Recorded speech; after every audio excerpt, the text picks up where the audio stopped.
It's Thursday, May 9th. I'm Matt Harmon. Welcome to the Yahoo Fantasy Football Show. It is a hell of a day to talk ball, and joining me to do just that is Andy Behrens. Andy, what's going on, buddy? Oh, things are good. I'm about to go on vacation. I'm like, this is that moment for me where it's like, this is the last work related thing that I have to do.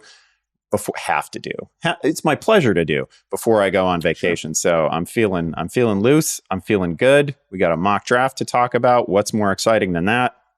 Good times. Not many more things exciting than a mock draft. This is not the last thing I have to do before, or should I say get to do before going on vacation myself. I still have a few more boxes to check, but I will also be on vacation next week. And it's actually, my wife and I are actually finally taking our honeymoon, Andy, because life has thrown curveballs at us the last 2 years. We never actually got to take it. So very exciting times. I have not taken like a real deal, true vacation in, I don't know, like 5 years. And I mean, I'm talking like, I'm going to be like your former boy, Justin Fields, you know, like deleting apps off my phone, unfollowing people. I'm looking forward to being very, very, very unreachable. But yes, we do have some more business to attend to here, Andy. Obviously I'm ancient. I'm very old. And the thing that separates me from you is I was in the workforce for like a year, maybe 2 years, when there was no expectation when you went on vacation that you could be reachable by any means, right? Like there was no, like nobody, like, I don't know, I'm going on vacation, but I will have the laptop and, you know, I've got a phone on me all the time. And like, if they need to reach out to me, they can reach out to me. But man, those were like the couple of vacations that my wife and I were actually able to take where we were just totally disconnected. And there was, even if my employer had wanted to contact me, good luck. There's no way they would have been able to. I didn't leave the name of my hotel with them. That's what you had to do back then. That was freaking awesome. Could you imagine like Jason or Collin or any of these people that we are way too reachable for? Just calling like your hotel room in 1970 whatever and being like, is Mr. Behrens there? We need a breaking news reaction to Zay Jones visiting the Cowboys, or Tyler Boyd signing with the Tennessee Titans in the middle of May. Could you imagine, Andy? Thankfully, we don't live in that world. Yeah, I'm fantasizing that I'm going to be completely unreachable next week when I'm out on this honeymoon, but probably not going to happen. Probably will be somewhat reachable. Probably will I'll bring a laptop because I'm watching movies on the plane. And then unfortunately, I'm sure I'll be fixing a website issue or something like that in the middle of my honeymoon. And my pledge to you is that I will not CC you on anything. I will not. And hey, let's handshake on that right now, because right back at you, pal. You will not hear from me next week. That is a promise. But what we also promise is a banger of a podcast today, because as Andy mentioned, we are going to be recapping our first Yahoo Fantasy staff mock draft of the 2024 NFL season, man. I mean, the draft is over. The teams are set. I mean, we do have some little minor cleanup signings, transactions here and there, but the board is largely set, and it's time to start drafting. People are drafting right now. The sickos are drafting their best ball teams right now. Rookie drafts are happening, but really, it's prep for redraft season from now until August. The real hardcore fantasy, guys and gals are prepping right now, and that's what the people listening to this podcast. And we love you and we thank you. So, Andy, let's recap this mock draft that we did. Let's just set the ground rules for it. It was a 10-team league. One quarterback. So I hear you. All of you guys are telling me I'm a basic bro for doing this or whatever. And listen, it is what it is. 10-team, one quarterback. I get it. The Superflex hardos are screaming at us. The 14-teamers are admonishing us. There's a lot of weeping and gnashing of teeth, but that's what we did. These were the participants. It was Andy Behrens, myself, Aaron from our social team, Dalton Del Don, Dan Harris, Fantasy Football Live producer, Kate Majuk, one of our contributors here, Mo Castillo, who's the enforcer of the fantasy editorial team, producer Collin was also in on this. A big participant in this was producer Collin, Jorge Martin, who does some writing for us, and Scott Pianowski as well. So 10 sharp folks here participating in this exercise, Andy. it's funny you mentioned the hardcore guys who are like, why isn't this super flex? Why isn't this 16 teams? And I appreciate that those are the people who are online and on social platforms right now and want to talk fantasy football while like every other sport is going on. Like, we appreciate you for sure. And that's probably like, I don't know, this is when their voice is probably amplified most, because as we get into like August, unfortunately, like the dominant format in fantasy football still happens to be like everybody's sort of default game where it's 10 or 12 teams and it's one quarterback and there's just one flex and everybody's team is a freaking all-star roster, right? And like, so I am sorry about that, but I think we for the most part, we have, they may not be in exactly the right order, but I think in the 8 rounds that we did in this mock, we have basically the right collection of names. Right. That's another thing. We did only do 8 rounds here because, I mean, do you really need us to see us take, a kicker in the 15th round? I don't necessarily think so. We're hitting on the most important picks here. And yeah, look, I love you sickos, okay? I say it all the time on the show. You guys keep the lights on, okay? You keep me employed for 12 months out of the year only talking about this game because I'm not talking about baseball and hockey like you and Scott and freak shows over there. I'm talking about football 365, and I thank you sickos for consuming the content all year long. But I also love the people who are just in the traditional 10, 12 team redraft leagues. And by the way, a lot of those people are probably the ones reading the stuff on the website, which is why we did it this way. So let's waste no more time. Andy, you were responsible for writing up the mock draft, the recap. So a lot of this is going to be sort of driven by you and your reactions here. Let's start with the first round here. Nothing too crazy at the top of the draft where Aaron took Christian McCaffrey, but your intrigue started right away at the 2nd overall pick where Dalton Del Don took New York Jets running back Breece Hall. Andy, your thoughts? Yeah, my first thought was that this is just a classic Dalton Del Don, look at me sort of showy pick, right? Dalton making the whole thing about himself like he does. Yeah, noted showboater Dalton Del Don, sure. Yeah. So like Breece Hall obviously is a first round pick. I do think like who goes number 2 is an interesting conversation in fantasy this year, right? Because you can certainly make the argument for CeeDee Lamb, you can make the argument for Tyreek Hill. Like I don't think it's perfectly clear that Breece Hall is the second running back after Christian McCaffrey. I do think it's clear that he belongs in the first round, and there's a group there with Taylor and Bijan and certainly Hall, where like you can have the conversation. I think Hall is an interesting player to talk about because his.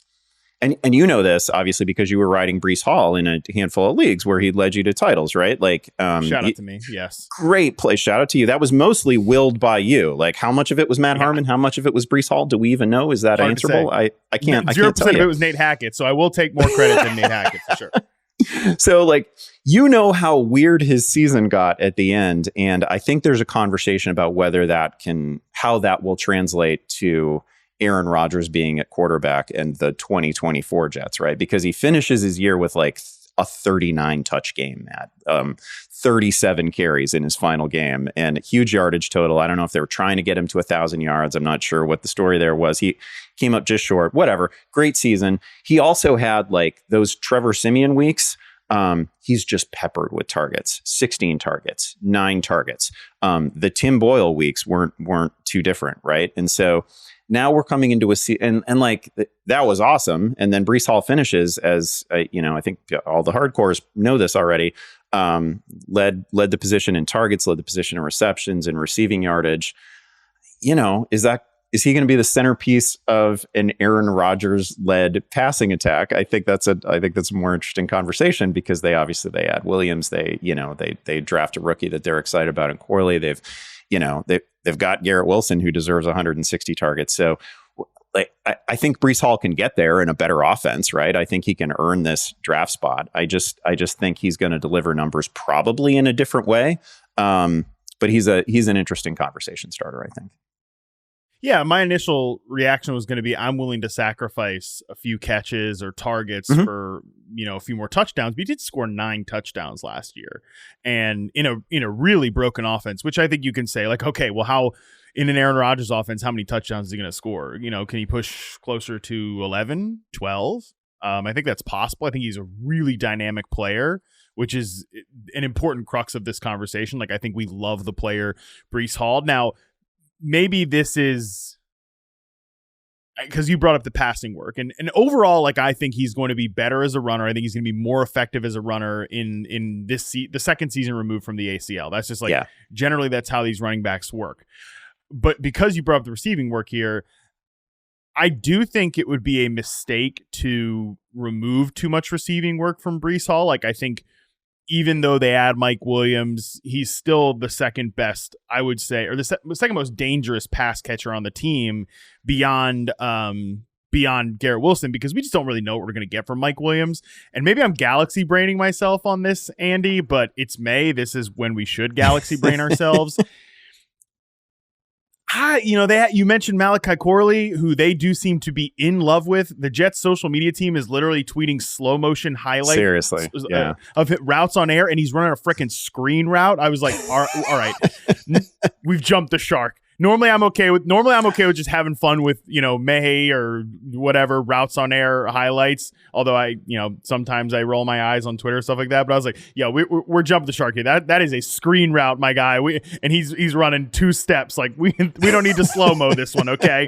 So that's the type of player Malachi Corley is going to be. He's going to be a design targets type of guy. I wonder if he's actually, again, maybe I'm galaxy braining myself, Andy, but does Malachi Corley end up siphoning some of this receiving work away from Breece Hall? Because for the most part, with a guy like Hall, you're having to design these targets for him to get to 95. Like, not all of those are going to be check downs.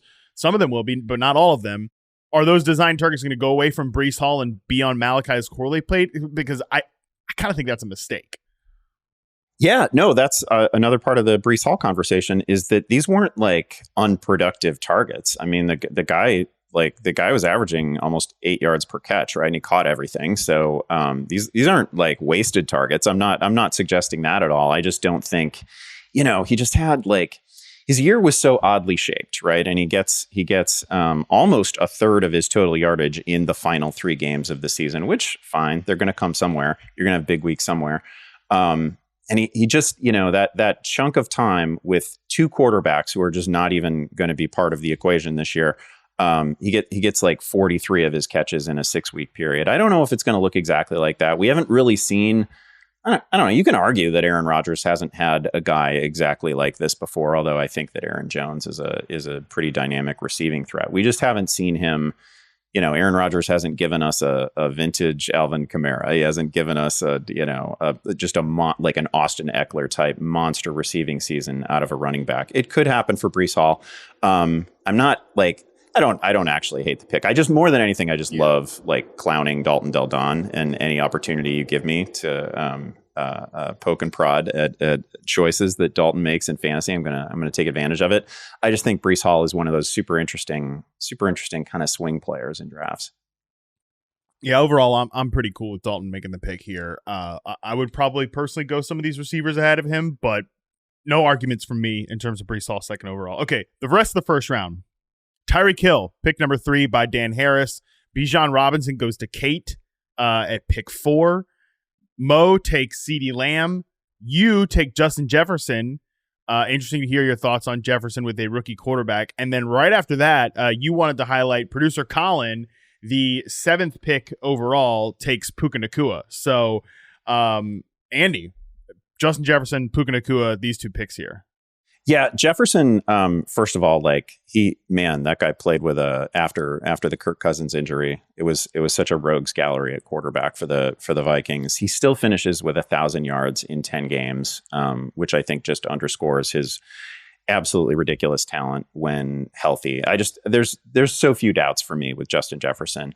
I actually really like, and the more you sort of dive in on JJ McCarthy, at least for me, I'm pretty convinced that he can support a couple of viable fantasy starters. I don't know that McCarthy himself will be that guy. But I don't really have many worries about how Justin Jefferson is going to perform. I think he's as good as it gets at the position. Still crazy young, still an ascending player. So no questions about Jefferson. I thought Puka, I mean, obviously Puka is coming off a 100 catch, 1,400 yard season, as good as any rookie has ever been. Like him ahead of Jamar Chase to me was kind of a wow moment. Him ahead of Amon-Ra St. Brown, kind of a wow moment. This, like, we'll discuss some other Collin picks. Producer Collin, shout out to him for making this mock draft interesting. It felt a little out of sequence to me. I'm not sure whether I want to let Collin off the hook, because I think he's the podcast producer. Like, he could just be doing this for team content, which I would appreciate him for.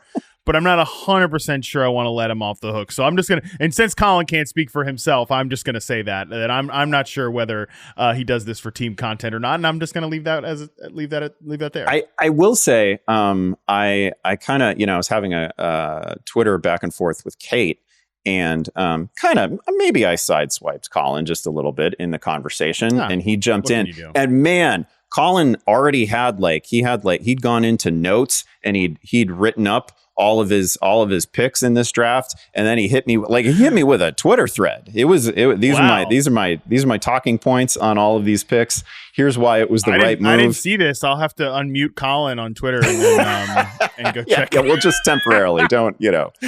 Obviously, he'll be instant blocked right after that. But for now, yeah, I'll make sure to check that out. So he was fully prepared to defend all these picks. And again, like, Puka is coming off a historic rookie season. Like, I don't think it's crazy out of sequence. I guess in my mind, the sort of, you're in the first round and everybody's got a very high floor. And so we're not even really thinking about that, except maybe the running backs, but all the receivers have very high floors.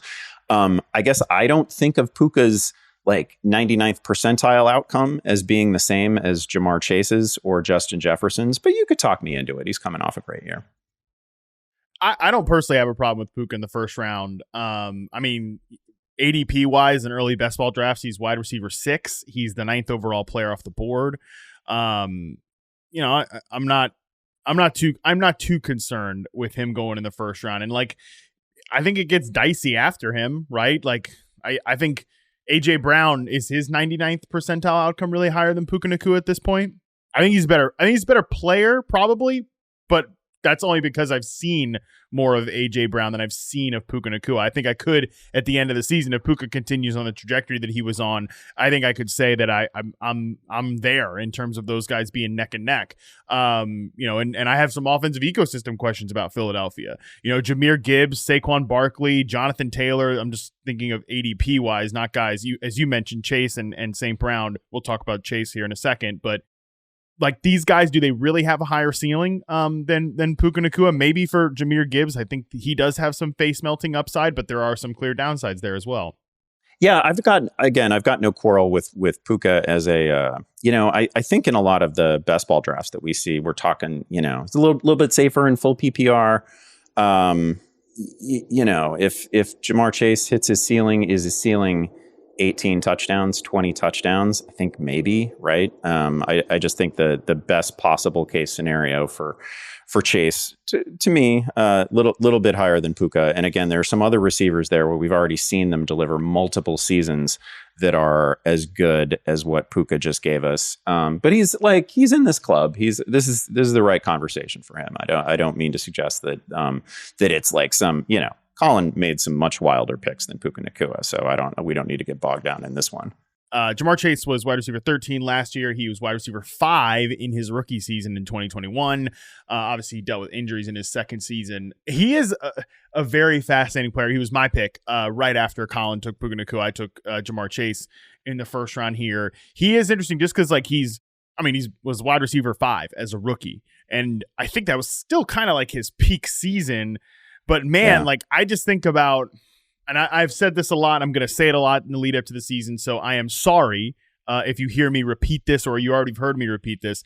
I feel like Jamar Chase is going to have a season, like a career high in slot snaps this year. Just you look at the construction of that Bengals offense. They still have T. Higgins. They take Jermaine Burton in the 3rd round, who I guess could be a speed slot receiver, but when you look at his profile on reception perception, you look at what he did at Alabama last year, he was a pure outside vertical receiver. And I think that's like, as a man coverage beater, that's what he's going to be in the NFL.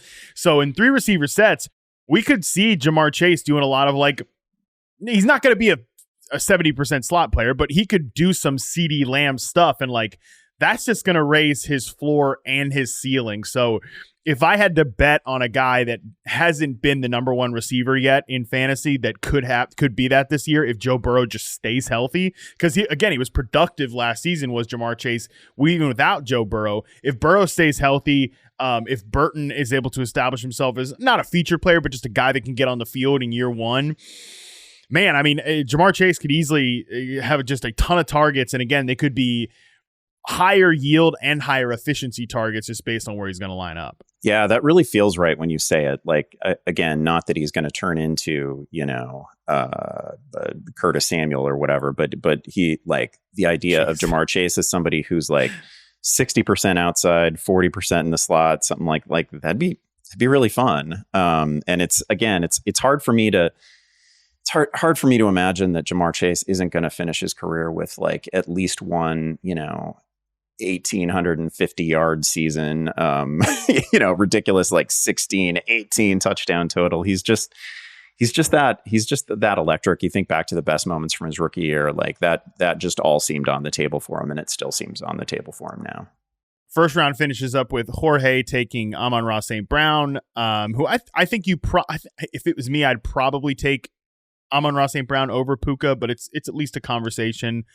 Jonathan Taylor was the last pick by Scott in the first round. So then we move to round 2. Scott takes Garrett Wilson. Jahmyr Gibbs goes to Jorge. I took Saquon Barkley here. Then the real shocker of round 2 belongs to producer Collin, who takes Marvin Harrison Jr. with the 4th pick of the second round. Andy, your reaction to Marvin Harrison Jr. as a second round pick. He's never taken a snap in the NFL, Andy, I've heard, and yet he's a second round pick here. Okay, so my one issue here, and I actually, in the recap, I wrote that I thought this was actually probably the sanest and chalkiest thing that Collin did. Everything else is crazier than this. Like, you keep saying that. When are we going to get to the craziness? But anyways, continue. Oh, it's coming. Yeah, I think if there's anything here that we can argue with, it's the fact that AJ Brown was still on the board. Like, there's some in my mind, like, totally plausible first round picks who are still on the board here. Kyron Williams is still there, and I get that he gets dinged by Corum a little bit, but man, that was a hell of a year. AJ Brown on the board, coming off back-to-back 1,400 yard seasons, 100 catches last year. Like, we can have our issues with the way the Eagles finished up last season, but man, AJ Brown is like he's not old yet.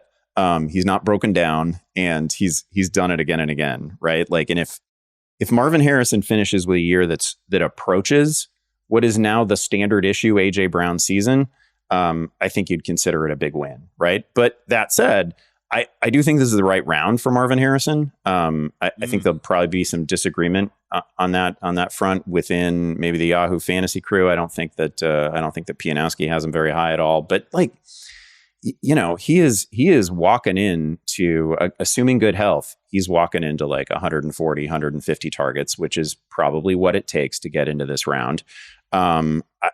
He's just as polished and as complete a receiving prospect as you can really ask for. It's just a great setup for him. So I don't think it's difficult to imagine. And then you look at some of the other second round receivers here.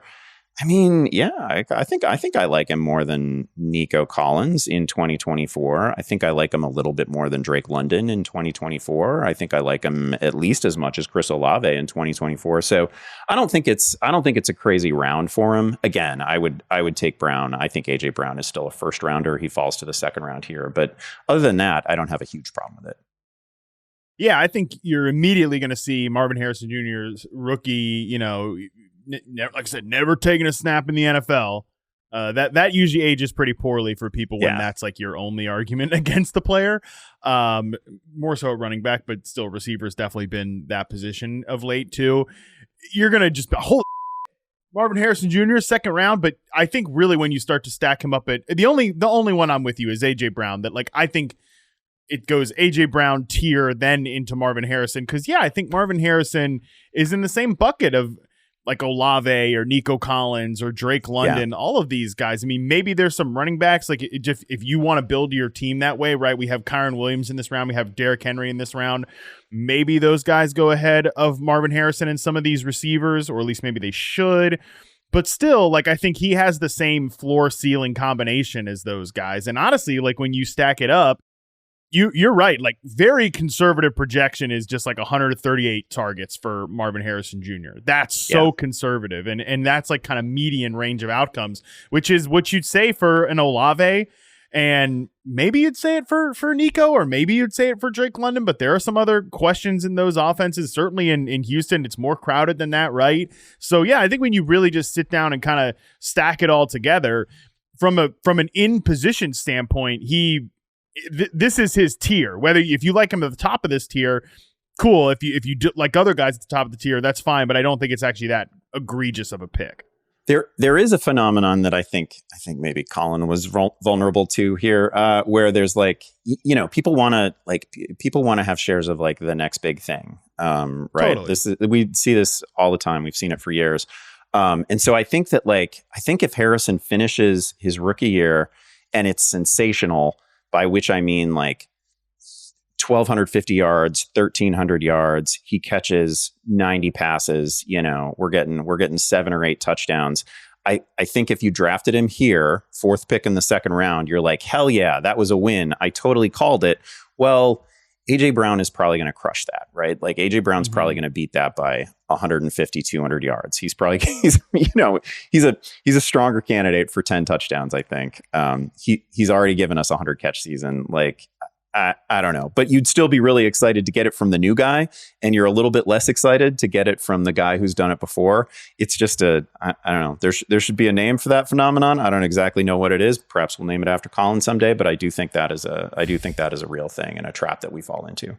Other pick you wanted to highlight in this round, like I mentioned some of the names already, you went A.J. Brown right after Marvin Harrison. No wonder you're saying A.J. Brown's such a great pick. You made the pick of A.J. Brown in this round. Shocker, fantasy expert likes own picks. Mo takes Kyron Williams, Chris Olave, Nico Collins, Drake London, Derrick Henry. I want to have a Drake London conversation, but first I think you wanted to highlight Derrick Henry here, who's the final pick of the round to Aaron. I'm curious, just because I know how I feel about Derrick Henry. How do you feel about him here? My initial feeling is, man, Derrick Henry could score 20 times this year. Right? Like Derrick Henry's in an amazing situation as pretty much. And I'll get the caveats out of the way. We've seen Derrick Henry's best season already. That's happened. Derrick Henry's 30. He hasn't been bad yet though. And this is Baltimore. This is the most productive running team in the league, as run heavy as they get. He's just the unrivaled number one. Yes, he's tied to a rushing quarterback, but it's a rushing quarterback who isn't trying to take all the goal line carries. So I just think there's a real path here for Derrick Henry to he doesn't even have to be like super efficient. He could get into the end zone 20 times. That's very much in play. His actual ADP at the NFC, the high stakes sites, it's really low. It's way lower than this, which I get it. If you're playing full PPR, you're not as excited about Derrick Henry as you are in other formats, but man, touchdowns play everywhere. And I just think he's so likely to give us, 1,100 yards, 1,300 yards, a huge touchdown total. Like, I don't know, I'd probably bet him. He'd probably be behind McCaffrey. I'd say he'd be like my second favorite to lead the league in touchdowns right now. I'm very much with you. That's exactly how I feel about Derrick Henry, who is, you mentioned, just early best ball ADP from Fantasy Pros consensus data here. 32nd overall player. It's too low, man. That's too low. I mean, your boy Sam Laporta's ahead of him. There's some receivers that are, best ball drafts tend to be more receiver heavy and just more receiver thirsty, but there's some dicey receiver bets, or like even just low ceiling receiver bets going ahead of Derrick Henry. Other running backs, I don't know about all that. So yeah, to me, I think Derrick Henry's pretty low ranked here. He's going too low in some of these early drafts because like, what's the floor ceiling combination for Derrick Henry? I don't think there's a scenario where he's going to get to Baltimore and he just like can't play anymore. Yeah. Like, just look at how efficient Gus Edwards was with those opportunities. And I think that Derrick Henry, even if he's older, is going to be better than like post-injury Gus Edwards. So I like Derrick Henry there. I do just want to touch on Drake London, who was Dalton's pick, the final pick of the second round.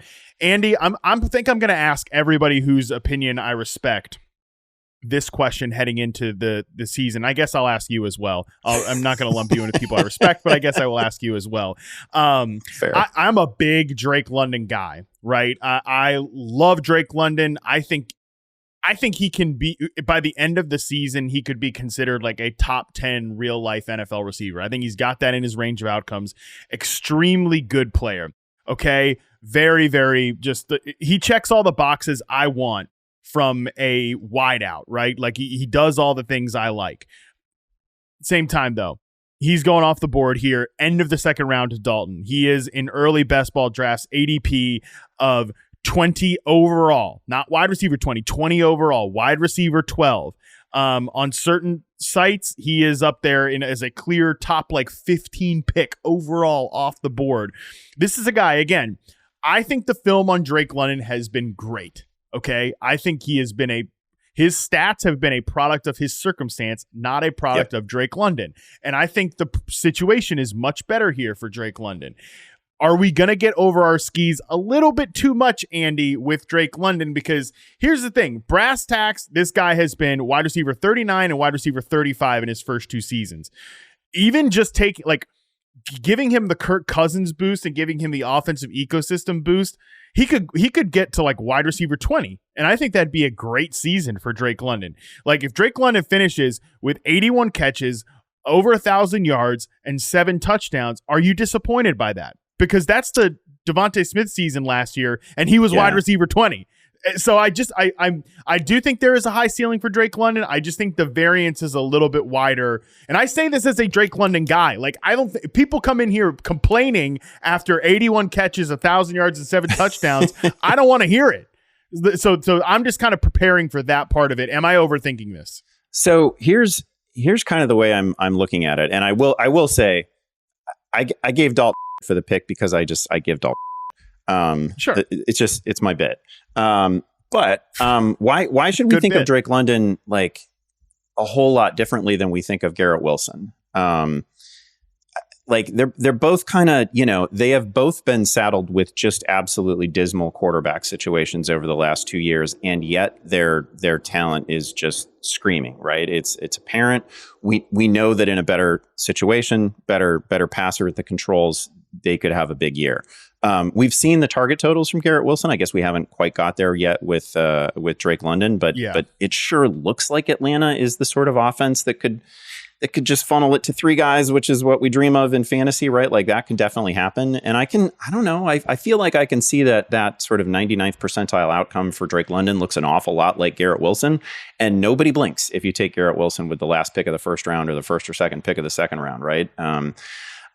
There might be a little bit of a difference in terms of target total, but I, man, we're talking about 2 pretty good quarterbacks who are both really coming off the same injury, and man, Kirk was as good as anybody for half a season last year. So I guess that would be the way I would frame it. I also think you're right that we're closing in on the best case scenario with this ADP for Drake London. Like we're drafting him definitely at what is probably pretty close to the best possible outcome.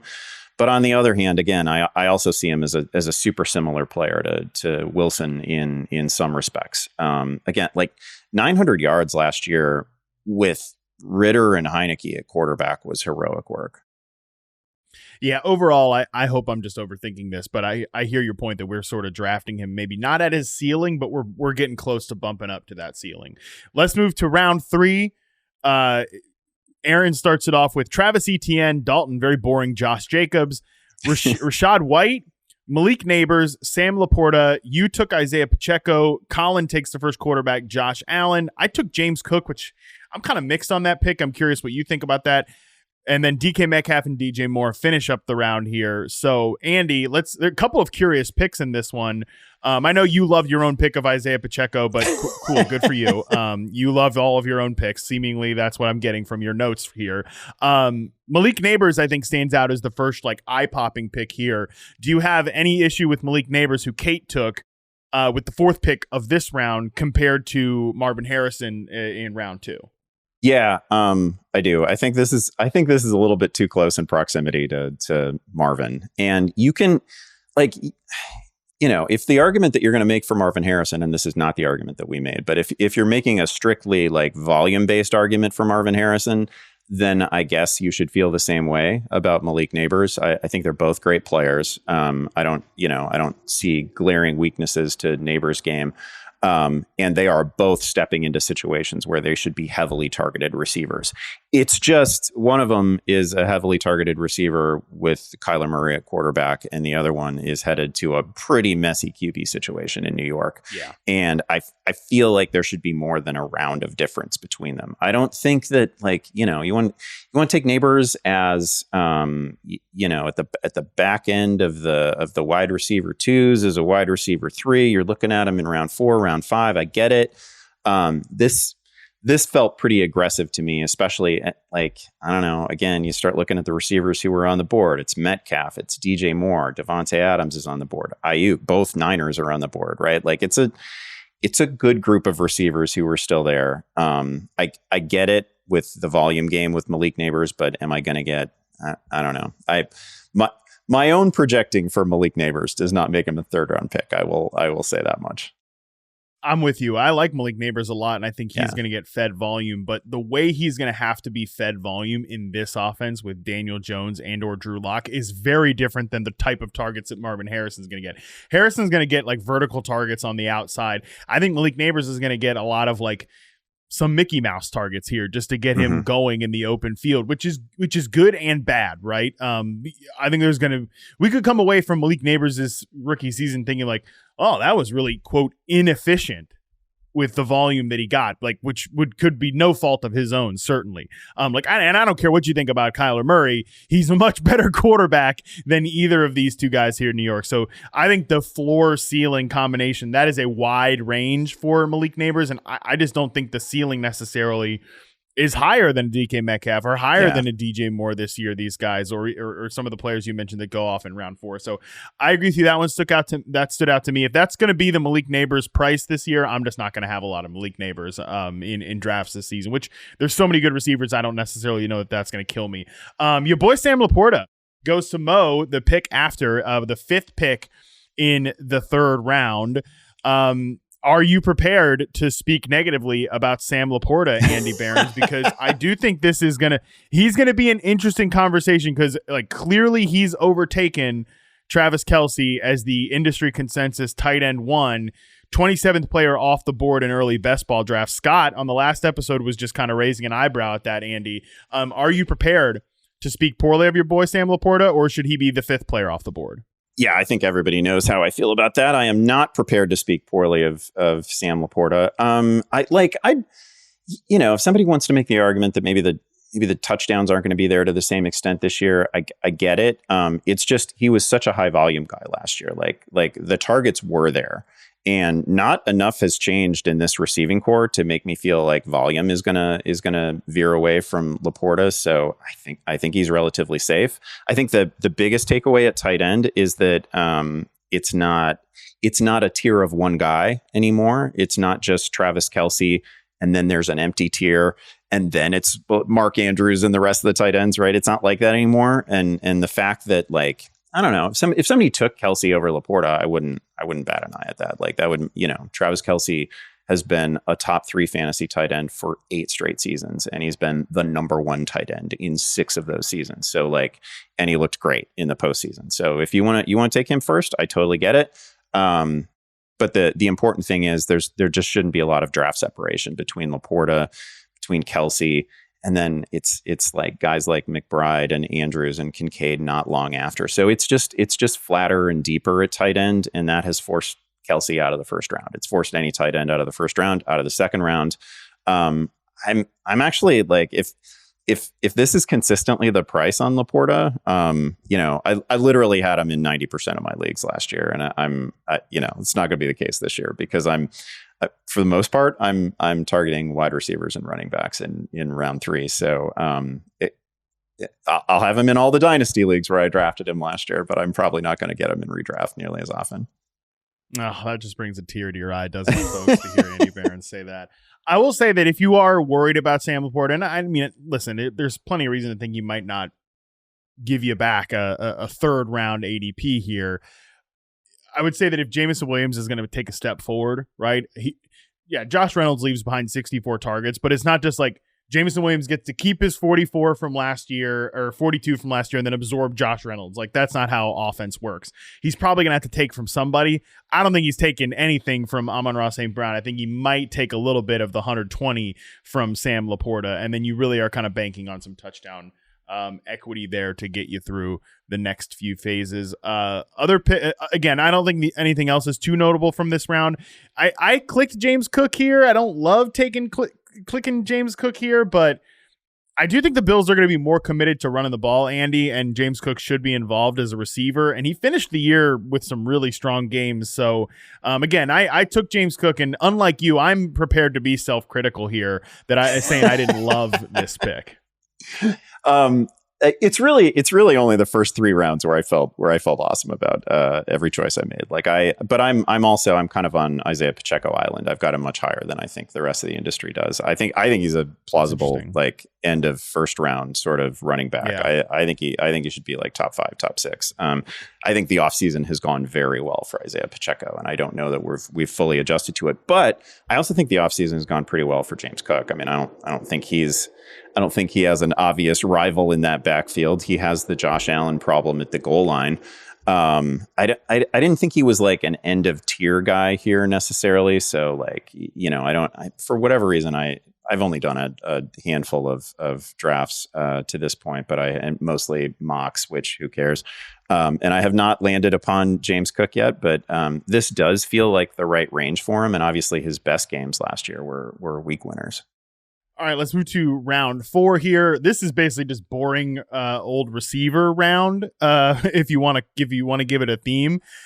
Devontae Adams, Scott kicks it off with Devontae Adams, Travis Kelce, Brandon Ayuk, Amari Cooper, Devon Achane, your pick, Andy. Stephon Great pick Diggs. by me. Wow, great pick by me. I mean, just another stunner by Andy Behrens. We'll circle back to Achane. Stephon Diggs, Najee Harris, Deebo Samuel, Cooper Kupp, and Mike Evans. So yeah, a lot of boring veteran names. I'll tell you what, I was tempted to take Ayuk at the pick I took James Cook at, and I was like, I think maybe I could get Ayuk in the 4th round if I just let it wait. And because I thought there was kind of a cliff there from James Cook down to like the next available running backs, which like I don't have. I'm a little skeptical on Achane, and Najee Harris is sharing a backfield, of course, too. So I actually, that, from a strategy perspective, I was like, this is the end of a tier here. And as much as like I love Ayuk, I want Brandon Ayuk on my teams.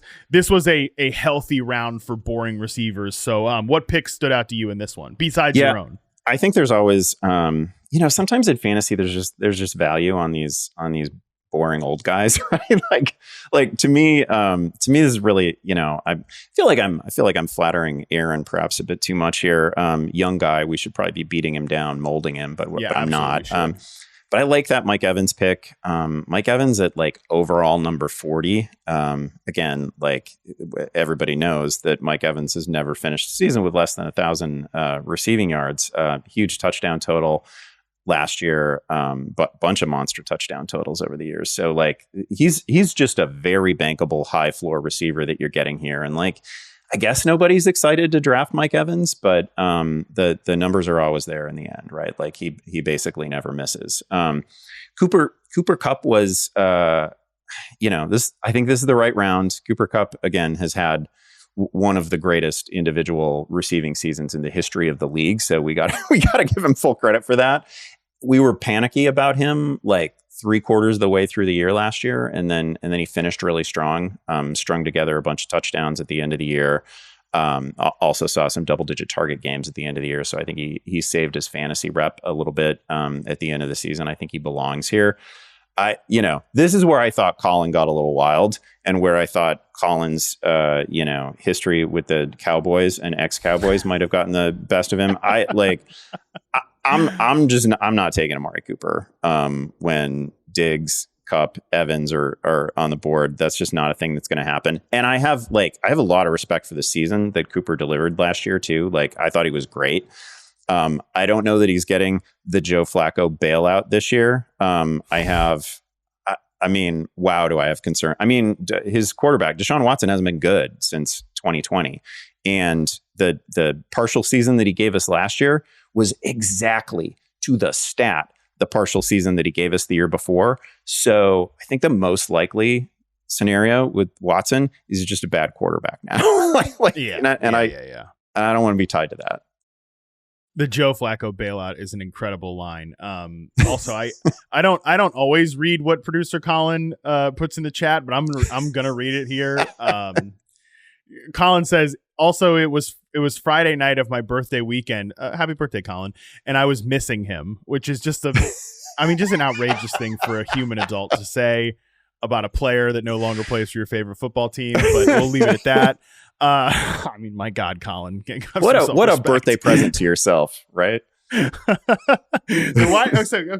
Amari Cooper, wide receiver 18 last year. So, I mean, he's within this range. I just think from when I look at early best ball ADP, I actually do think Amari Cooper is a value because he goes off the board here as the 52nd overall player, the 29th, but a huge range in terms of kind of the sites. But wide receiver 29 overall. I actually think I would take Amari Cooper ahead of Zay Flowers and Tank Dell and Keenan Allen, T. Higgins even.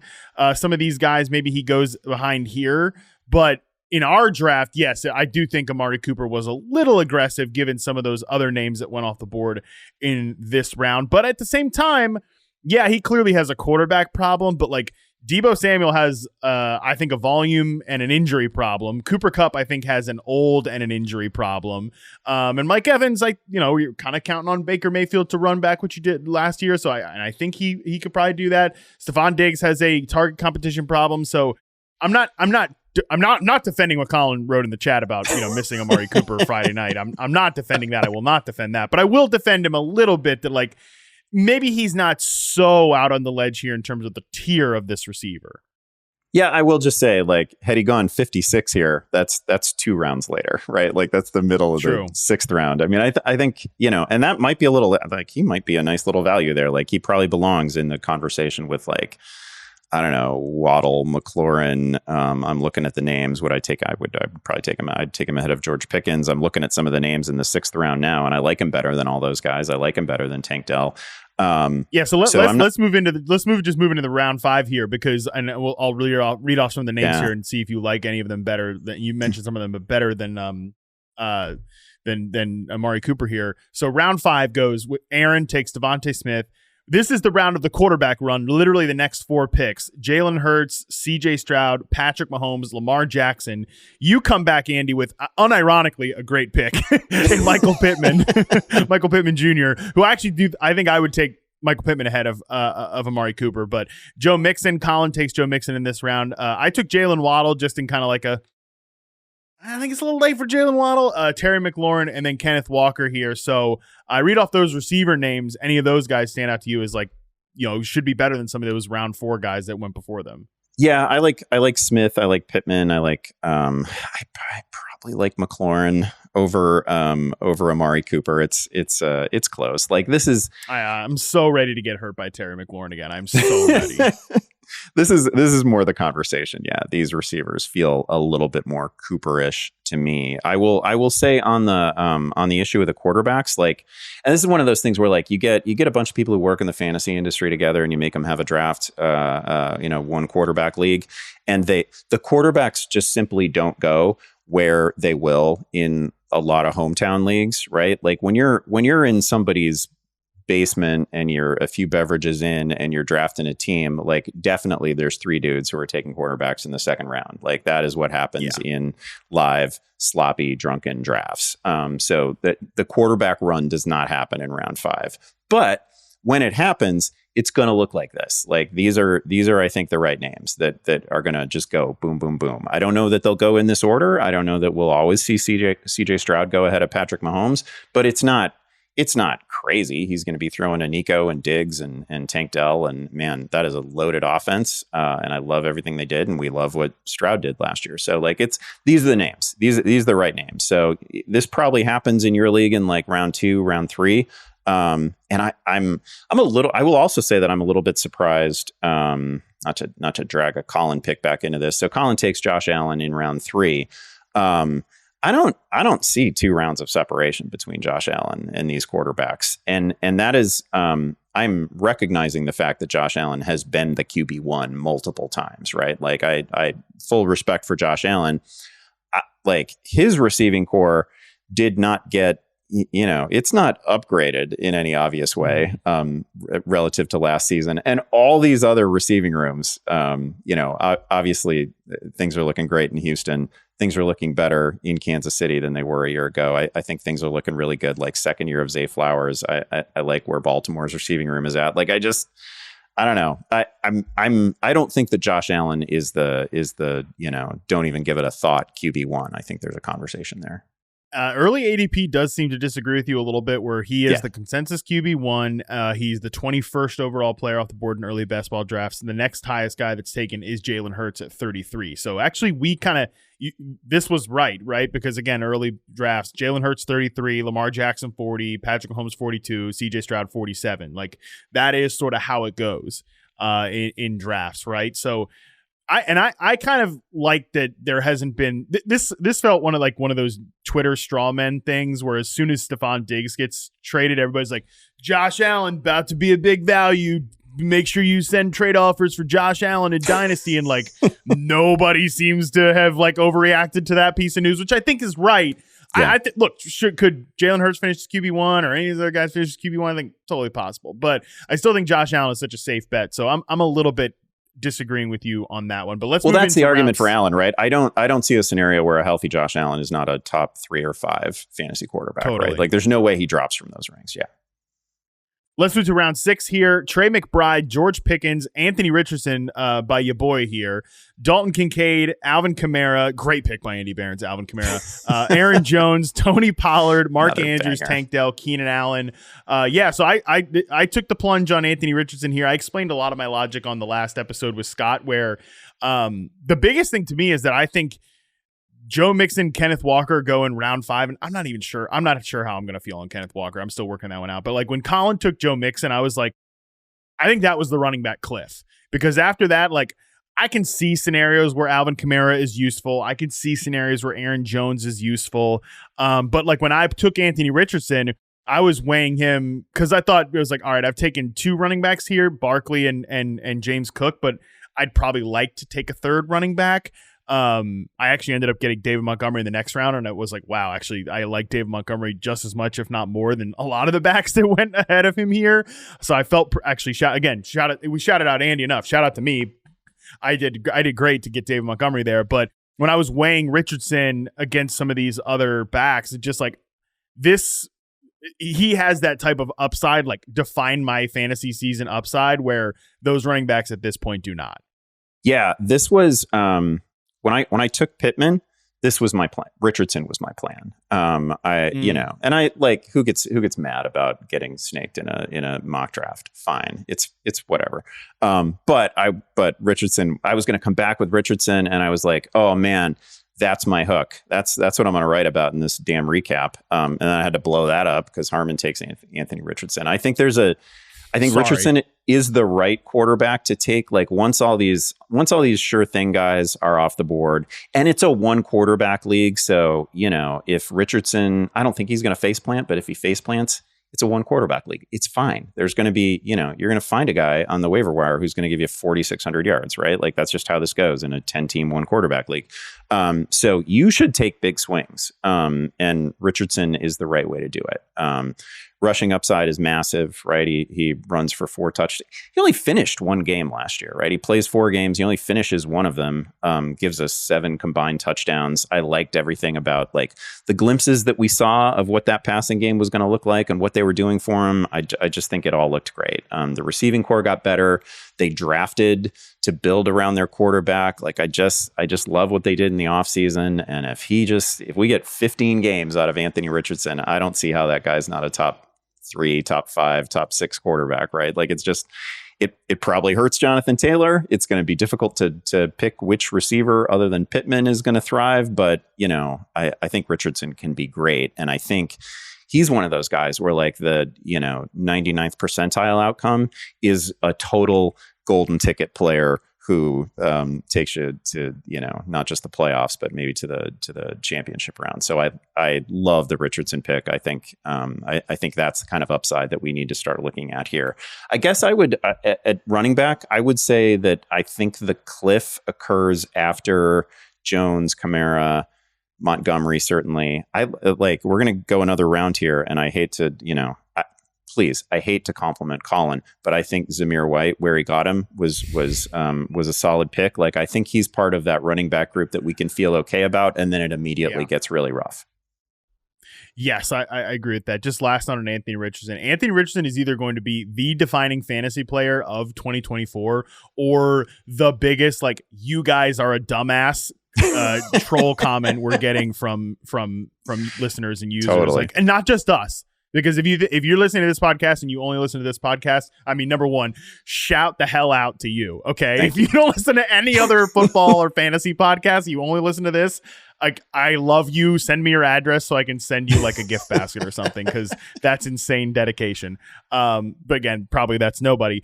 The whole industry is hyped up about Anthony Richardson. And I do think that there's a chance that all these receivers are so good that even Pittman loses a little bit of volume here, because like Mitchell's that good and Josh Downs is that good. And it's the old, I'll shout out Rumford Johnny here, and I'm going to mess up the analogy. If you're a real old head, you know who Rumford Johnny is in the fantasy business. He used to have a saying about like, forget the syrup, just get the pancakes or something like that. And like when you can't pick like which receiver you like in an offense, just get the quarterback, especially when the quarterback runs himself. That's part of my Anthony Richardson logic. But I don't want to make this the second straight Anthony Richardson podcast, because again, I am very worried we're going to get inundated with hate mail on Anthony Richardson if he gets like hurt in week 2 again. Round 7, you mentioned some of the picks already, but George Kittle, Rashee Rice. This was done before Rashee Rice's second legal incident or potential investigation, so pretty tough to know what to do with Rashee Rice. Jaden Reed, Zay Flowers, DeAndre Swift, Kyle Pitts, your pick, Andy. Zamir White, as you mentioned, went to producer Collin. I took David Montgomery, which great pick by me. I mean, unbelievable value for David Montgomery. It actually is. Joe Burrow. It yeah, it actually is. I made some dumb picks or some picks I didn't love. We're doing this with David Montgomery again. We just did this last year. Anyways, Joe Burrow and James Conner finish out the round. This round definitely has a lot of those potential second-year receivers, which have been a little hit or miss in previous seasons, where we get over our skis with these guys sometimes, but also they can be like the value adds of fantasy football. Rashee Rice, obviously, I don't know if he's going to go in this round for long. Certainly if he ends up getting suspended, he probably, maybe he still will. I don't know. He's impossible to talk about. Jaden Reed and Zay Flowers are definitely interesting players where I could kind of go either way on. I love them. I love the players. I could kind of go either way on them as fantasy commodities, especially once we get to the next round, where like next round's a really interesting receiver round. So I'll just kind of leave it at that. Yeah.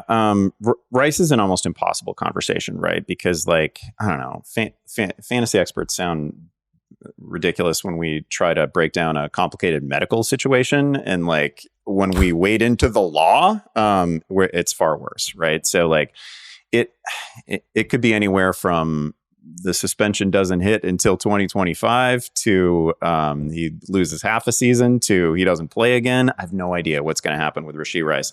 I can tell you that if he just had a normal, quiet, uneventful offseason, he's probably going in round 3 or round 4. So like at some point he probably had to go in this mock, right? Right. Like there's, which I would think was dicey, by the way. If he went in round 3, especially after they add Xavier Worthy and Marquise Brown, I'd be like, are we gonna get the same Mickey Mouse role that Rashee Rice got for a large points of last year? Does he need? I don't know. That would be a little aggressive. So I'm okay with him though in round 7. But the obvious caveat that, like, I should say, legal disclaimer.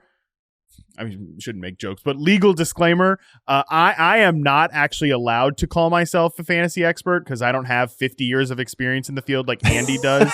I'm just some jackass with a podcast. As a real fantasy expert, though, Andy is right that when folks in the industry try to talk about, this is what this. Good luck. I have no idea. Yeah, no way to realistically go down that road and sound sensible. I will just say that if none of this had happened, I do think that's where he'd go. I'm not saying that I'm the guy who takes him in round 3, but there's a lot of there was previously a lot of Rashee Rice enthusiasm out there. So like this is probably an acceptable place for him to go in a mock that is a total non-binding situation that nobody has to play out, right? Like I get it. The rest of this round, to the point that you made about David Montgomery, like there probably shouldn't be 6 rounds of difference between Jahmyr Gibbs and David Montgomery. Like I'm excited about Gibbs too, but man, like Montgomery's going to have a role. They loved him last year. They absolutely loved him last year. They loved feeding him inside the 5-yard line. Like he's going to pile up touchdowns. He just merely needs to stay healthy. The other thing that happened here is like I was really looking at Zay Flowers, and you mentioned the second year receivers. Like if Zay Flowers doesn't do anything new, doesn't get better in any discernible way, this is still fine value for him, right? And but if he does, if they do more interesting things with him, if they let him get downfield a little bit, if we see a bump in targets, there's a lot of different ways that Zay Flowers can, I think, blow this ADP blow this draft price out of the water. Final round here, round 8 of this mock goes Austin Eckler, Ramondre Stevenson, T. Higgins. Oh, that was my pick. Collin takes Nick Chubb. You take Marquise Brown. Then Calvin Ridley, Deontay Johnson, Raheem Mostert, Rome Odunze to Dalton Del Don, and Brock Purdy. My theme of this round was going to be like the boring receivers.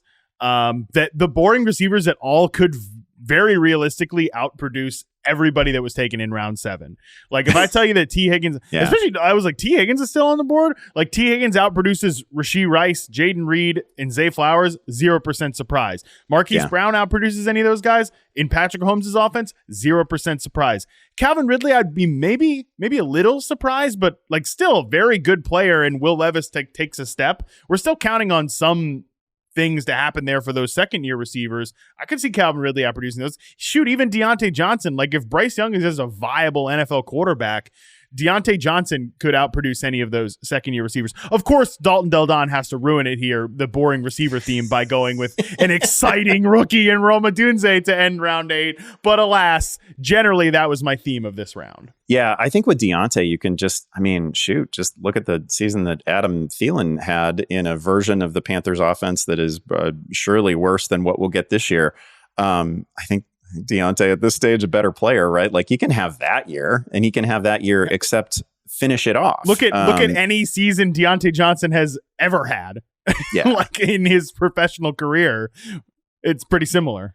Yeah. So I think round 8 for Deontay was a really nice pull. I actually think whatever, I can talk myself into Achane, and I took him earlier in this draft, but like this is a 4-round gap between Achane and Raheem Mostert, who was one of the defining players of fantasy football last year, and they extended him into 2025, right? So they've committed, they've like kind of doubled down on Raheem Mostert. They like him.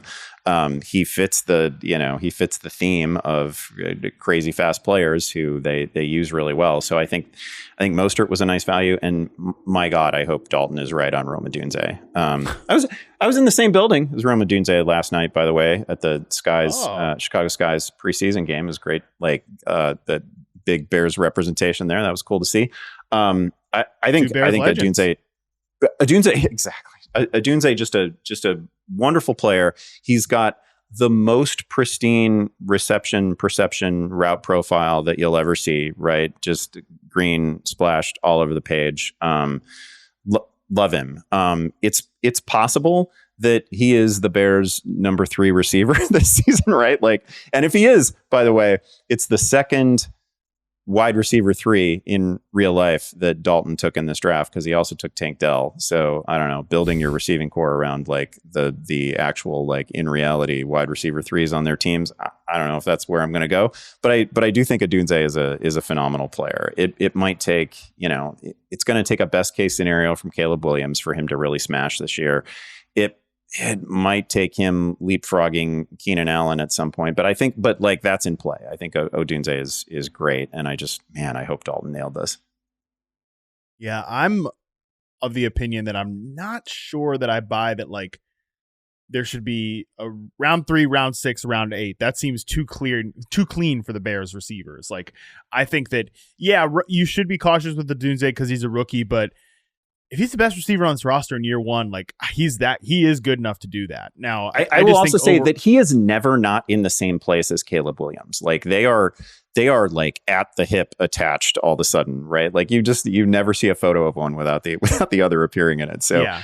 I'm pretty sure that they're going to be tight throughout the offseason. 100%. And I think sometimes we stretch that too much. Like the fact that CJ Stroud, whenever he's asked about anything, he somehow mentions Tank Dell. Yeah. That doesn't mean that I think Tank Dell is definitely going to be the number 1 receiver on this team. I don't think that means that about Rome Odunze, but it just shows like there's a trust and a bond and a chemistry there that, I mean, shoot, it was signal for Tank Dell last year. He ended up being a really, really good pick in fantasy last year until he got hurt. So that could be a thing for Rome Odunze. It doesn't mean that he's going to be easily the best receiver, but I think all of them are going to be a little closer than our mock indicates here. And actually all of them could kind of come away from like a little disappointed by all of them basically, but then very excited about what you get out of the Bears offense. So I think that is in play. And I'm with you that Mostert is very interesting here. Should Devon Achane really be a round 4 pick and Mostert be round 8? I'm a little skeptical on that one. My final take on this mock is just, we've said some good things about Aaron so far. I'll give him a shout out for just a pure homer vanity pick. He's a 49ers fan, just taking Brock Purdy with the final pick of this round. Aaron, I respect the hell out of it. This mock matters not like 0 to real life, to your job, to anything. Just be like, F it. I don't care what I've done so far. I'm just taking Brock Purdy with my final pick. He starts it out with a Niner at the top of the draft in McCaffrey, and he finishes it out with a Niner in round 8. So shout out to Aaron for that. I think he also liked the symmetry of making Brock Purdy the Mr. Irrelevant of our 8-round mock draft, right? But it transitions a little bit to, like, I thought Aaron was gonna bypass quarterback altogether in this thing, and there were Scott and I were the only 2 drafters who ultimately did not take a quarterback in the top 8 rounds. And again, I was open to it. I was looking at Anthony Richardson. I'm not saying that you have to wait until like round 9 or round 10. I just want to point out that if you do wait, like Scott and I, like, based on the way this has gone, everybody else has a QB, 1 QB league. Scott and I could probably wait now until, like, I don't know, round 11, round 12 at the position. And the guys still on the board include last year's QB3, Dak Prescott, last year's QB5, Jordan Love, who's great and is also one of those guys who, like, I don't know, maybe we don't want to touch any of the receivers, but all the numbers go to Jordan Love. So, like, we like that.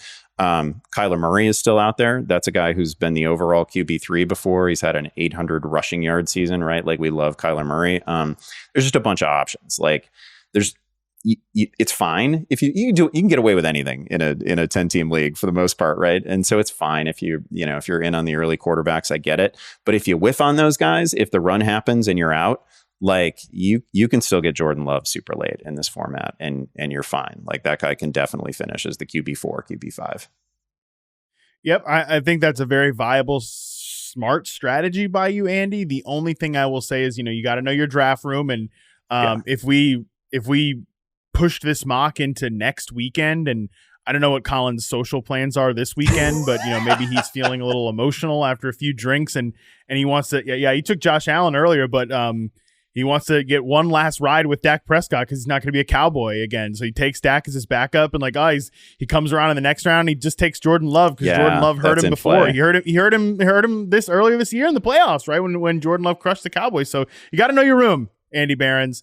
But otherwise, yes, agree. That is definitely a very viable strategy here to wait and wait and wait. I just don't want you sitting here with like the Jared Goff team in a 10-teamer. I really hope that Collin can I hope he can take this to heart. I hope Collin takes the coaching that he received today, right? Like we're not here to protect your feelings, Collin. We're here to make you better. And I hope you really take this to heart. I mean, how could he not take this very serious podcast, this entire very serious exercise to heart, Andy? Well, Behrens, buddy, appreciate you joining the show and doing this thing, man, because like you said at the top, it's your last thing before vacation. So hope you enjoy happy belated your time honeymoon. off. Have a great time, man. Thank you. I am so looking forward to it. We are both very much looking forward to it, my wife and I. But yes, that is going to do it for this show. Make sure you read Andy's mock draft recap on the website, if for nothing else, just to see him dunk on Dalton Del Don. A little cyberbullying of Dalton Del Don is never a bad thing. But speaking of Dalton Del Don, and I say all this in jest because you guys know I love Dalton. And on Tuesday, Dalton is going to join me for one last kind of like deep dive on the NFL draft. Really what this is just going to be is Dalton is going to just drop hot takes, and it's kind of a heat check on those, because this is the time of the year for Dalton to start getting the flamethrower ready. And I'm going to tell him whether he needs to dial that heat back or not. Obviously, like I said, that's going to be on Tuesday. I'm not going to be here. We're pre-taping that one. So for full transparency, we're going to do that on Friday, and then it's going to publish next week. But with all that detail you didn't need to know, hopefully you're still excited about it. Until then, we're out.